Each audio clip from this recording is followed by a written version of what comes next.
Now, I didn't say that with the FKD because I don't know what that means. All right. That's something in Swedish. I know that canaflat is fan, I think, in Swedish or something. I don't know. That's all I know. All right, CVS. I love this little unit. CVS is a central ventilation system. We make it in a 2-port and a 4-port. We make it in the 2-port is 240 CFM. The 4 ports are available in a 300 and a 400 CFM. The real advantage of this is where you have multiple ports where you need to do exhaust. You've got 4 capabilities there with only 1 outside. So what are we doing? We're preventing roof leaks, right? Because typically you're going to have an exhaust fan, you're going to have 1 fan, and it's going to go outside, right, through the roof. But now I can do 4 points of exhaust with only 1 going out. Kind of cool. If you need 3 ports, can you cap one off? You could. That's exactly right. Yeah. Just seal it up real good. Cap it and seal it. All right. RE and REC. This is an RE, a roof exhauster. Notice the plate is flat. This is an REC, and what that has is a curb bend in it there so that it can be mounted on a roof curb. So can that be mounted on a sidewall? Absolutely. Remember, I said all these fans are all angled. That's got the same type of fan, that EBM motor, in it as all our other fans. That's what's kind of cool about our stuff. You don't see any squirrel cage fans. All right. Actually, I take that back. We have some bath fans that have a squirrel cage. Is that what they call a mushroom? Yeah, that's a really good analogy. Yes. I'll talk to a contractor and I'll ask him this question. That's what they ask me. Does it look like a mushroom or does it look like a cotton candy machine? Right? And that's enough. Okay. So that would be what we call a down blast fan or a mushroom. Very good. All right. RDF. All right. I got to tell a story on this one because this was the very first fan I ever sold for Fantech back in 1999. All right. I was here in Nevada. I was making sales calls down in Las Vegas. I had a contractor come in to a distributor and said, I got this problem, I got this house I built, and I got all this equipment for a movie theater in this closet. And I knew I had a problem, you know, for heat. So I put a Brome 688 in there. Well, the homeowner won't turn it on because it makes so much noise. I'm going, can we go there? And he's like, yeah, let's go there right now. All right. So we go there. And the first thing I was looking for is, where does that thing terminate? You know, where does it go, right? Because what this is a wall fan, right? With the inlet in the back, right? And then air is going to go out those screens, right? It did. It was down in the basement. And so there was a horizontal duct that went to the outside. I'm going, here's your fan, man. This is it. And the guy shows the homeowner's like, yeah, do it, right? So that gets done. Immediately, I went down and I ordered a whole bunch of literature for this fan, and I went and stamped my name on, and I took it around to all the high-end audio shops all over my territory. I think I've gotten business out of it. I really do. I mean, you know, the thing is, where we do, we never see where things go. But they, you know, it's pretty rare for us to see that. But anyway, cool stuff. By the way, that's also available in AC and EC. Okay, that's new.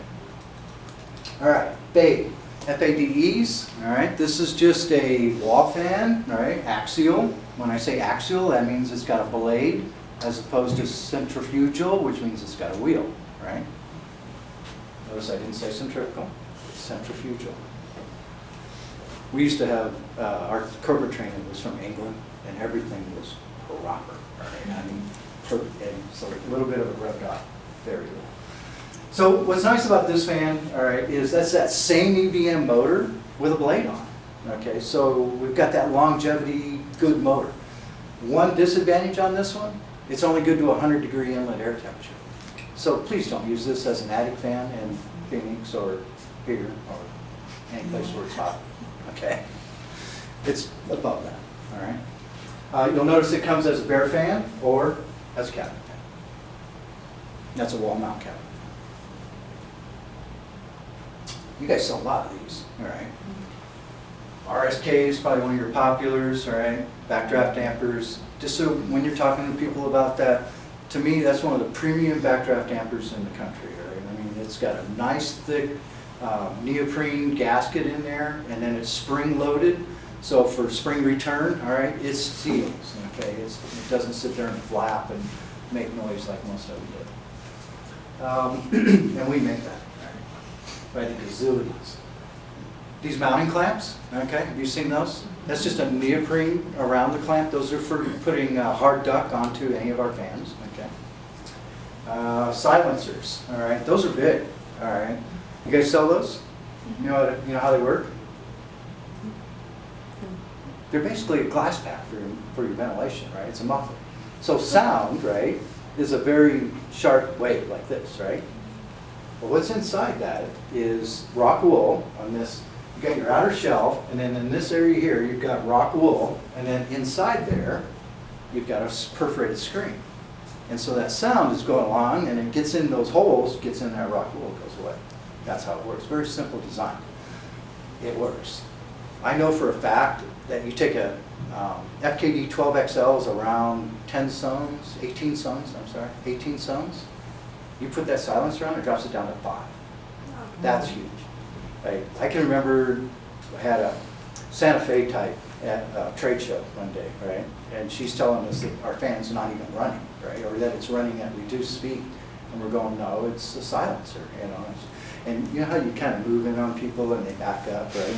And she kept backing up and we're moving in and she's back. And next thing you know, her hair goes right up against the hood liner, right? And she's like, wow, it really is on it, you know? That's what we do. So, fun stuff. Oh, you guys probably know these too, right? MGEs, MGSs. What's the difference? What's the difference? S for supply, E for exhaust, right? I mean, we try to keep things simple. This kind of goes along throughout. All right, I'm going to spend a little bit of time on fresh air appliances. Notice I didn't call that an ERV or an HRV. When I talk to homeowners, especially, and even some contractors, I like to say fresh air appliance. A couple of facts.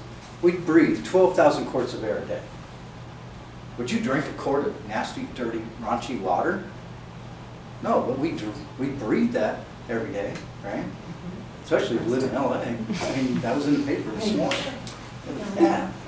All right, so fresh air appliances. What these are for is to take the bad air out and bring the fresh air in under a balanced situation. That's how this works. So, we're going to be in Minnesota right now, and we got cold, winter, nasty, freezing, dry air coming into the house, right? And I've got warm, toasty, awesome air that I paid the utility company to heat, right? Leaving my house, and I'm crying the whole time, all right? But what's happening here is high to low. What? High to low. That's thermodynamics. I can't change that, all right? So I've got this warm air that's leaving, right? And I got this cold air coming in, high to low, right? This high, warm air wants to go to that cold air and temper it as it comes in the house. Makes sense, right? Now imagine we're in Nevada and it's summertime and it's over 100 degrees. Would that work? Absolutely. It's just the opposite, right? We've got cold, dry air leaving and we got warm, moist air coming in, right? Same thing. Is there a better way? Yeah, we'll talk about that later. All right, so HRV, heat recovery ventilator. It's only about the sensible heat. That's the heat you feel, okay? It does not take into account moisture at all. Zero. When you look at an HRV, whether it's mine or Life Breath or Venmar or whoever, I mean, it's basically a box, right, with a filter, a core, and a couple of motors in it, right? So we got to do things to differentiate ourselves. A lot of it has to do with warranties and, you know, the products we use. That German EBM motor, I mean, they're just fail-safe. I mean, I just don't have trouble with those. A lot of, in the early days, a lot of the manufacturers were using a double shaft motor with 2 wheels on it, one for supply, one for exhaust, right? You ever had to change one of those motors? You better bring your lunch, all right? It took quite a while, all right? If you ever had to change one of ours, it's less than 5-minute job. Okay. And notice I said if you ever had to change. We put 7 years on the motors, 5 years on everything else, including the circuit board. On that aluminum core, which we make ourselves, we put a lifetime warranty on. These are what we call cross flow. The air goes like that across the core. Okay? Keep that in mind. So some sizing. Okay, first I want to talk about defrost. 2 styles of defrost, recirc and exhaust. Recirc means that I'm going to shut the exhaust fan side down. I'm going to run the supply fan only, and I'm going to damper off the supply air coming from the outside, and I'm going to recirc in the house. That's got some advantages on its own, doesn't it? To be able to just recirc, okay? But what that does is that does not change the pressure of the house whatsoever, because I'm leaving the supply fan on, shutting the exhaust off. The exhaust defrost does just the opposite. It shuts the supply off, exhaust only, does not have a recirc or a damper. So what that'll do is that'll actually start bringing a house negative. If you've got a super tight house, and that's usually why you're using one of these, it'll start bringing it negative. Okay. You're going to see this go away more and more. You're seeing everything is moving to recirc. Okay. So right now and you're also starting to see the sidewalls be phased out more and more, and everything going vertical because of space. I mean, like here, probably all your stuff's like Phoenix is up in the attic, right? Okay. You wouldn't want to put that in the attic because nobody's ever going to service it, right? And so where are you going to put it? We don't have mechanical rooms, but by going vertical, like you saw in that first picture, you could put that in a laundry room, you could put it in a closet somewhere. There's a lot of places you could put that. They're pretty small.